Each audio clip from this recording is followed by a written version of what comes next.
지난주에는 그 교회에서 배려를 해줘서 휴가를 다녀오게 되었고요.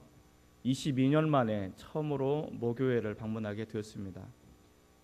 22년 만에 모교를 방문하니까 훌쩍 다들 노인이 다 돼 있으시더라고요. 젊으신 분 때 한참 젊으셨던 것 같은데 지금 보니까 전부 다 70, 80 다 되시는 분들이 있었고, 그리고 제가 거기서 신학을 하고 또 부름을 받고 또 그곳에서 결혼을 하고 큰아이는 또 그곳에서 낳았고 1년의 과정들이 쭉 지나가는데 그곳을 방문해서 예배를 드린다는 것은 특별한 감정이고 특별한 일이었던 것 같습니다. 그렇게 배려를 해주셔서 감사를 드립니다. 오늘부터는 다시 마가복음 강해를 시작하도록 하겠습니다. 그동안 우리는 우리의 필요가 무엇인지를 좀 더 묵상하고 살펴봄으로 여러 본문을 가지고 설교를 해왔는데, 오늘부터는 마지막까지 마가복음 강해를 계속 진행하도록 하겠습니다. 이 마가복음 강해를 통해서 하나님께서 예비하는 오신 큰 은혜를 받아 누리시기를 주의 이름으로 축원을 드립니다. 역사는 준비된 사람들에 의해서 이끌려 가게 되어 있습니다. 그리고 준비하는 사람들을 통해서 이 역사가 이끌려 가고 또 움직이고 진행되어져 나가게 됩니다. 그러나 준비하지 않은 사람들은 끌려가게 되어 있음을 우리에게 이야기해 주고 있습니다. 내가 역사를 이끌어 나가는 사람이 될 것인지 아니면 이끌림을 받고 끌려가는 그런 피동적인 사람이 될 것인지는 우리가 어떻게 결정하느냐에 따라서 달라지게 되어 있습니다. 역사의 현장 속에 내가 주도적으로 참여하고 때로는 그 현장 속에 여러 모양으로 또 다투기도 하고 또 여러 가지 투쟁도 하기도 하고 때로는 투표로 참여하기도 하고 여러 모양으로 우리의 목소리를 내게 되어질 때도 있습니다.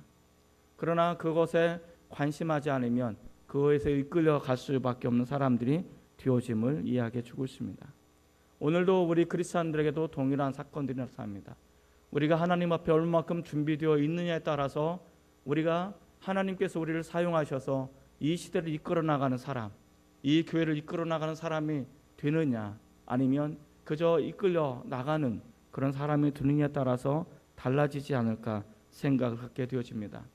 오늘 본문에 보면 주님의 제자들이 나타납니다. 그리고 성만찬을 그들이 어떻게 준비하는지를 세세하게 보여주는 장면입니다. 그들이 준비하는 것은 어떻게 보면 아무것도 아닌 한 번 있을 것 같은 어떤 그런 사건이지만 사실은 이들이 준비했던 그 사건은 2000년이나 이어져 오는, 그리고 우리가 오늘 성만찬을 했던 것처럼 이 성찬의 가장 원조가 되어지는 사건을 우리에게 이야기해 주고 있음을 보여주고 있습니다. 제자들의 그 준비해짐으로 인해서 예수님의 죽으심과 구원하심이 어떤 것인가를 우리가 평생토록 영원토록 그리고 영원히 그것을 묵상하도록 하나님께서 이 본문을 우리 열어주시고 있음을 보여주고 있습니다. 그것은 준비된 소수의 제자들에 의해서 그 사건이 이루어지고 하나님의 나라가 이루어지고 구원의 사건이 어떻게 이루어질 것인지에 대한 그 모습을 우리에게 보여주고 있다라는 것을 우리는 알 수가 있습니다. 오늘 본문을 통해서 그렇게 하나님 나라를 위해서 쓰임받았던 그 제자들처럼 우리 또한 준비되어진 사람, 그리고 준비하는 사람이 되어서 하나님의 나라를 이룰 수 있는 그런 거룩한 주의 백성들이 되시기를 주님의 이름으로 축원을 드립니다. 그렇다면 우리가 준비하는 사람, 준비된 사람들의 특징, 준비하는 사람들은 어떤 사람일까를 생각해 보았으면 좋겠습니다. 첫째로 준비하는 사람들은 주님의 관심에 주목하는 사람들입니다. 한번 따라해 볼까요? 주님의 관심에 주목하는 사람들.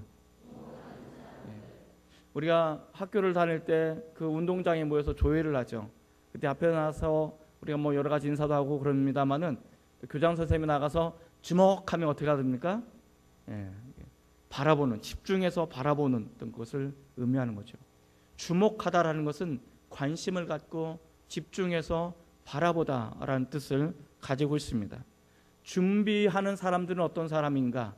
주님의 관심이 무엇인지, 주님께서 원하시는 것이 어떤 것인지 그것을 관심을 갖고 주목하고 바라보는 그런 상태를 의미한다라고 알 수 있습니다. 14장 12절 말씀 우리 한번 같이 읽어보도록 하겠습니다. 12절 말씀입니다. 시작. 무교절의 첫날 곧 유월절 양 잡는 날에 제자들이 예수께 여짜오되 우리가 어디로 가서 선생님께서 유월절 음식을 잡수시게 준비하기를 원하시나이까 하매. 이 구절에 보면 참 상징적인 표현이 있죠. 유월절 양 잡는 날에, 양을 잡는, 어린 양을 잡는 그날에, 어린 양을 잡는다라는 것은 인류를 위해서 대속해 죽으시는 예수님의 죽으심을 상징적으로 보여주는 사건이죠. 그리고 이 유월절날 예수 그리스도께서 어떻게 죽으시는가에 대해서 우리가 보여주는 사건이 나타나는 것입니다. 유월절 양 잡는 날에 우리가 어떻게 주님께서 원하시는 이 만찬을, 이 유월절 음식을 우리가 어떻게 준비할 수 있겠습니까? 라고 묻는 것입니다. 제자들의 관심은 예수님께서 무엇을 하기를 원하시는지, 예수님께서 이 유월절 만찬을 어떻게 준비하기를 원하시는지, 어디에서 무엇을 어떻게 준비했으면 좋겠는가라고 묻는 것임을 우리에게 이야기해 주고 있습니다. 아마도 우리는 잘 알 것입니다. 이때쯤 되면 예수님의 제자들은 하나의 환상을 갖고 있는데, 그 환상은 예수님께서 로마 세력들을 다 몰아내고 썩어빠진 종교를 다 갈아엎고 예수님의 다윗과 같은 왕이 되고 이스라엘 나라를 회복할 것을 기대하는 그런 사람들이었음을 우리는 알고 있습니다. 그럼에도 불구하고 이런 순간에 그들이 관심 갖는 것은 자신의 주된 관심이 아니고 자신들의 이기심과 자신들의 문제와 자신들의 어떤 것이 아니고 예수님의 것에 관심을 가졌다는 것을 우리에게 이야기해 주고 있습니다.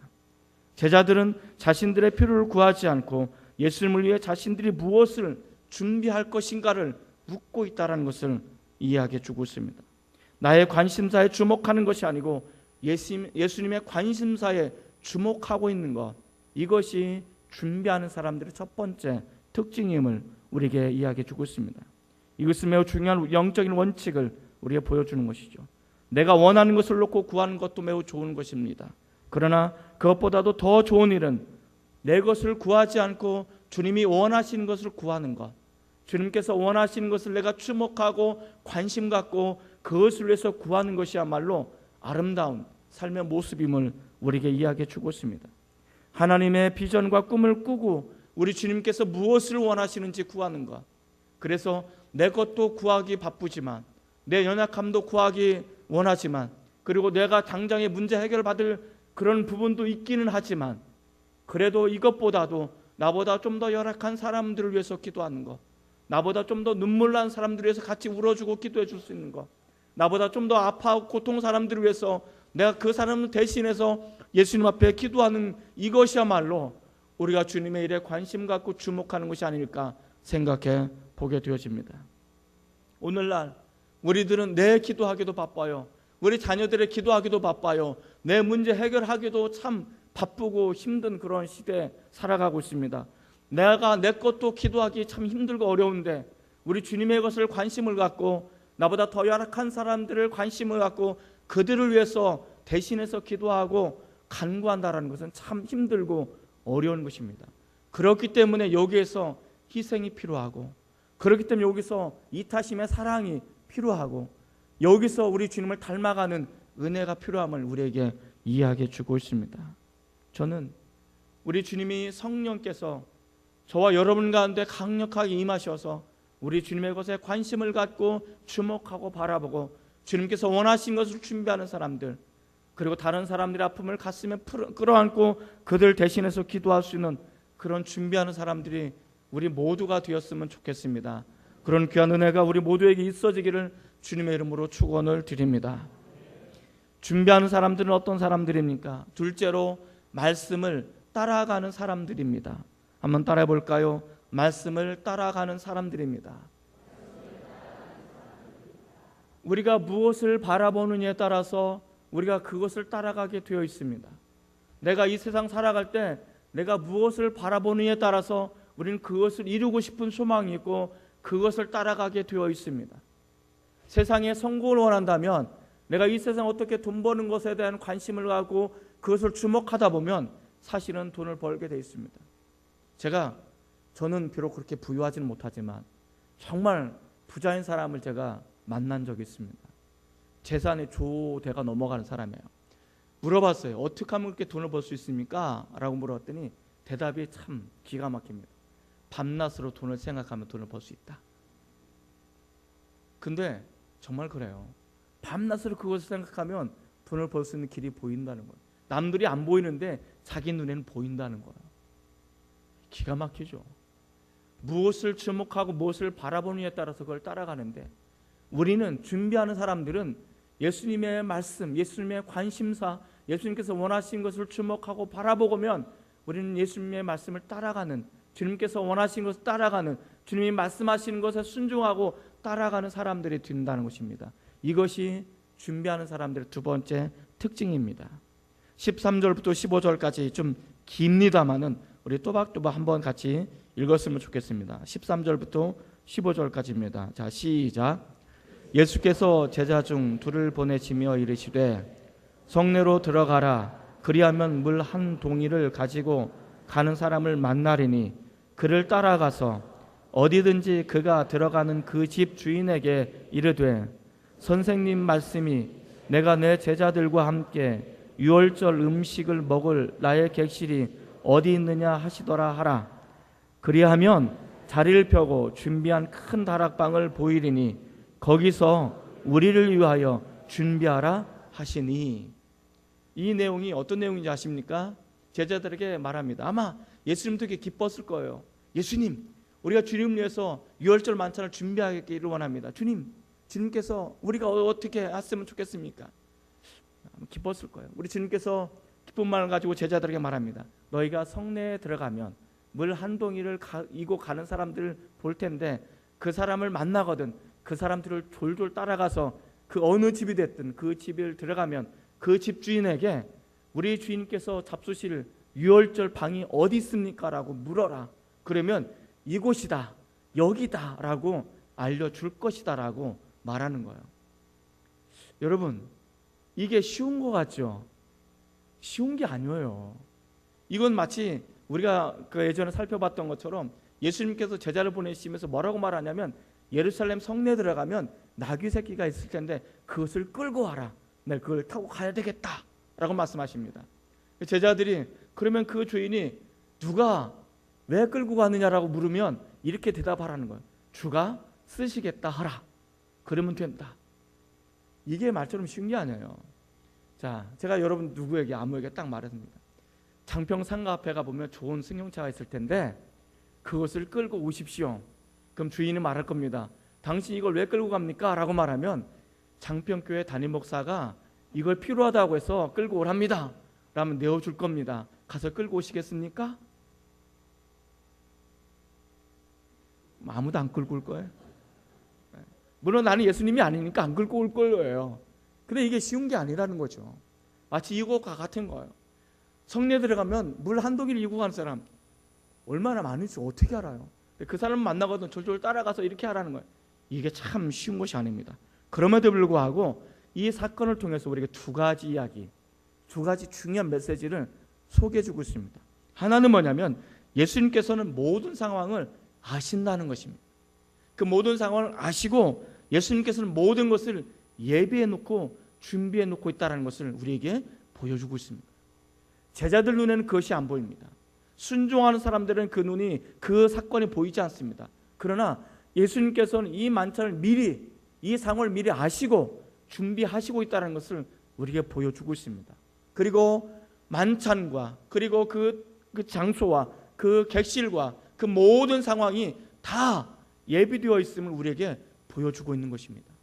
여러분, 우리 주님께서 말씀하시면 그 말씀하시는 그냥 말씀하시는 것이 아니고 사실은 모든 것을 다 상황을 아시고 예배해 놓으시고 준비해 놓고 있음을 우리는 믿어야 됩니다.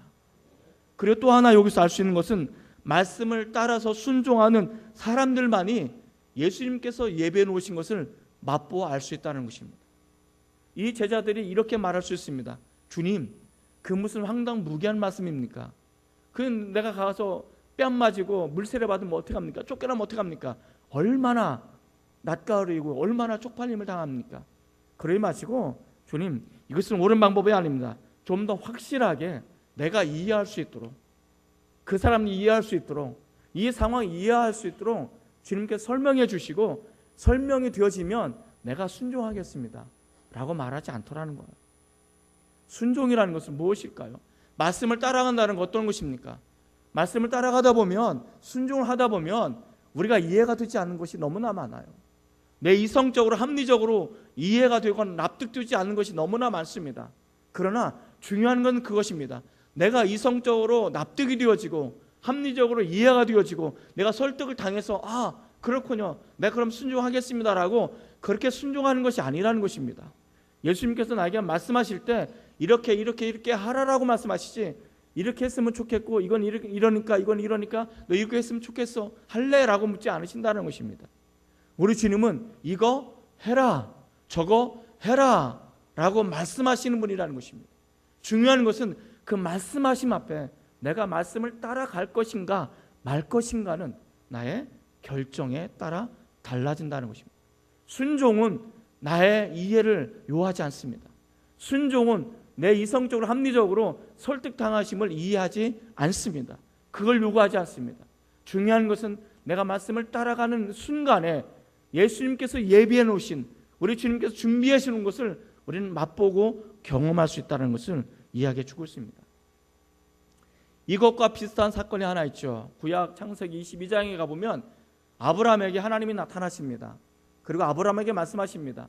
너의 사랑하는 독자 이삭을 모리아 산에 가서 제물로 바치라. 제물로 바치라는 것은 하나밖에 없는 독자 아들 이삭을 죽이라는 이야기입니다. 죽이라. 너는 그 아들을 죽여서 제물로 나에게 바치라 라고 요구를 하는 것입니다. 불합리하죠. 이해가 안 되죠. 하나님께서 왜 그런 말씀을 하시는지 납득이 안 되죠. 아브라함은 그게 이해가 됐을까요? 아브라함은 그것이 납득이 되었을까요? 납득도 되지도 않고 이해가 되지도 않습니다. 그러나 그는 하나님의 말씀하심 앞에 순종하게 되어집니다. 그리고 모리아라는 산으로 올라갑니다. 그 아들 이삭을 죽이기 위해서 끌고 올라가죠. 함께 모리아 산으로 올라가죠. 그러나 아브라함은 보이지 않지만 반대편에서, 이쪽 반대편에서 하나님께서는 이 어린 양, 그 이삭을 대신하는 양을 준비해서 올라가고 있다는 것을 우리는 알 수 있을 것입니다. 반대편에서는 보이진 않지만 하나님께서는 그 반대편에 그만큼 준비하고 올라간 만큼 하나님도 그만큼 올라가고, 정상에서 올라가면 그 정상까지 우리 주님께서 준비하신 것을 가지고 올라가신다는 것입니다. 그래서 이 사건을 우리는 여호와 이레라고 부릅니다. 하나님께서 준비하신다라는 것입니다. 아브라함은 납득이 되지 않았어요. 이해가 되지 않았어요. 그럼에도 불구하고 말씀을 따라가게 되어질 때 하나님이 예비하시는 것을 맛보아 알 수 있었습니다. 그래서 그것을 여호와 이레라고 말하는 것입니다. 사랑하는 성도 여러분, 준비하는 사람들은 말씀을 따라가는 사람들인데, 혹여 우리에게 말씀하실 때, 순종을 요할 때 내게 이해가 되지 않고 내게 어렵고 힘든 그런 것이 오게 되어지면 우리는 이렇게 말합니다. 여호와 왜 이래? 여호와 왜 이래? 하나님 나한테 왜 이러셔요? 이렇게 말하는 거예요. 하나님, 이게 가당치도 않은 얘기입니까? 가당치도 않은 얘기지 않아요. 하나님 도대체 내게 무슨 억하 심정이 있다고 나에게 이러세요? 여호와 왜 이래? 라고 말할 것입니다. 그러나 당장은 납득이 안 되지만 하나님이 어떤 뜻이 있겠지, 하나님께서 어떤 것을 예배해 놓고 계시겠지, 하나님은 무엇인가를 준비해 놓고 있으시겠지 라는 믿음을 가지고 말씀을 따라가면 여호와 왜 이래가 여호와 이레가 될 줄 믿습니다. 저는 이 시간 말씀을 따라가서 여호와 이레를 경험할 수 있는, 하나님 예배 놓는 것을 경험할 수 있는 저나 여러분이 되시기를 주님의 이름으로 축원을 드립니다. 마지막으로 준비하는 사람들은 어떤 사람들입니까? 어떤 상황에도 흔들리지 않는 사람들입니다.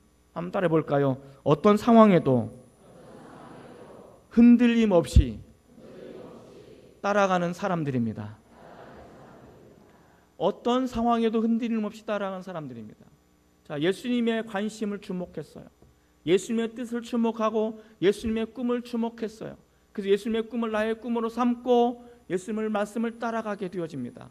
그런데 말씀을 따라가다 보면, 순종을 하다 보면 대로처럼 열려진 게 아니에요.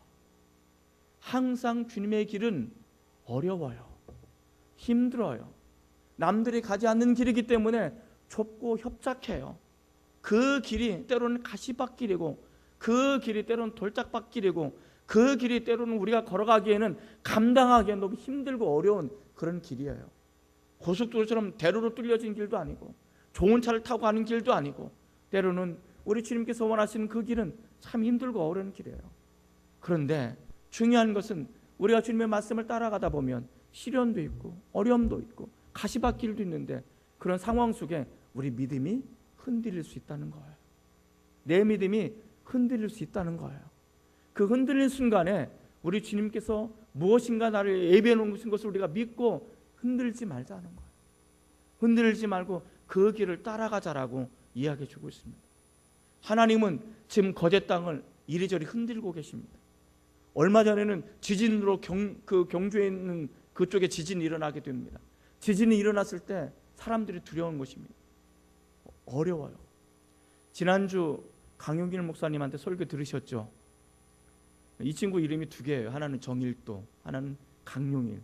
강용일은 본명이고 정일도는 선교사로 쓸 때 쓰는 이름입니다. 이 친구가 대만으로 선교사를 갔을 때입니다. 그때 예전에 정말 대만에 큰 지진이 일어났죠. 사람들이 많이 죽고 건물이 많이 무너지고 그랬어요. 그런데 지진이라는 게 한번 강력하게 일어나고 끝나는 것이 아니고 강력하게 일어났으면 여진이라는 게 있어요. 계속 흔들리는 거예요. 그런데 이 친구가 샤워를 하는데 갑자기 막 흔들리기 시작하는 거예요. 그 샤워장에 떨어지고 막 떨어지는 거예요. 근데 막 머리를 감고 있는데 순간에 이런 생각이 든다는 거예요. 내가 지금 벌거벗고 뛰어나가야 되나 말아야 되나 이런 고민이 드는 거예요. 왜냐하면 그 지진을 한번 경험해 본 사람은 정말 얼마나 공포스러운지 두려움이 있기 때문에 나가야 되나 말아야 되나. 갑자기 그래도 자기는 선교사하고 목사인데 벌거벗고 나가기엔 좀 뭐하고 그래서 믿음으로 그 자리를 지켜놓으라. 믿음으로 지켰는지 안 지켰는지 모르겠어요. 그래서 안 뛰어나갔다고 합니다. 나중에 옷 입고 나가봤더니 다른 사람들이 정말 말 그대로 다 거려 나온 거야. 무서워서, 두려워서. 하나님은 경제로 우리를 흔들고 계셔요. 이 흔들림 속에 우리 믿음조차도 흔들리고 있는 거예요. 내 삶의 터전이 흔들리다 보니까 우리 믿음조차도 흔들리는 거예요. 우리가 잘 가는 것처럼 보였는데 막 흔들어 놔버리니까 내 믿음도 흔들려서 내가 잘 가고 있는지 안 가고 있는지 이거조차 두려운 거예요. 나중에는 내가 정말 구원 받을 수 있을까? 내가 정말 천국에 갈 수 있을까? 내가 영원한 불타는 지옥에 가면 나는 어떻게 될까? 라는 두려움도 생기게 되는 거예요. 성도 여러분, 바로 이런 순간에 우리는 흔들림 없이 주님을 향해 달려 나가야 될 줄 믿습니다. 우리가 가는 그 믿음의 길은 힘들고 어렵습니다. 그러나 오늘 말씀을 통해서 우리 주시는 말씀이 있습니다. 16절 말씀 우리 한번 같이 읽어보겠습니다. 16절입니다. 시작. 제자들이 나가 성내로 들어가서 예수께서 하시던 말씀대로 만나 유월절 음식을 준비하니라. 예수께서 하시던 말씀대로 이들은 준비했습니다. 근데 이 사건이 얼마만큼 큰 사건이 되냐면 이들이 나중에 성령을 받습니다. 그리고 곳곳에 열방을 다니면서 전도하고 선교하고 예수님의 말씀을 증거합니다. 그때 핍박도 받고 순교도 당하고 감옥에 갇히기도 하고 매를 맞기도 합니다. 그럼에도 불구하고 그들이 매를 맞고 감옥에 갇히고 이리저리 쫓기는 삶을 살고 어렵고 흔들리는 삶 속에 이들이 살아간다 할지라도 그 흔들리는 삶의 터전 속에 이들은 흔들리지 않고 견고한 믿음을 가지고 살아가게 되었습니다. 왜 그랬을까요? 이걸 경험한 거예요. 비록 모든 것이 흔들린다 할지라도 내가 말씀을 따라가면 이 말씀 끄트머리에 우리 주님께서 예비해 놓으신 놀라운 축복이 있다는 것을 이들은 안 것입니다. 그 믿음을 가지고 살아가게 되어질 때 이들은 기꺼이 그 길을 걸어갈 수가 있게 된 것입니다. 사랑하는 성도 여러분, 힘드시고 어려우십니까? 우리 믿음이 흔들리고 있습니까? 내 영혼이 흔들리고 있습니까? 경제적으로 우리 자녀들로 인해서 우리가 어려움을 당하고 흔들림 가운데 놓여져 있습니까? 그러나 이 흔들림 속에 우리 믿음을 견고하게 붙잡으시고 우리 주님이 걸어가셨던 그 믿음의 길을 걸어가셨으면 좋겠습니다. 그리고 언젠가 이 흔들림이 끝나고 하나님께 더 놀라운 축복을 예비해 놓으신 것을 우리가 받아 누리고 우리 주님께서 원하시는 더 귀한 아름다운 도구로 쓰임받았으면 좋겠습니다.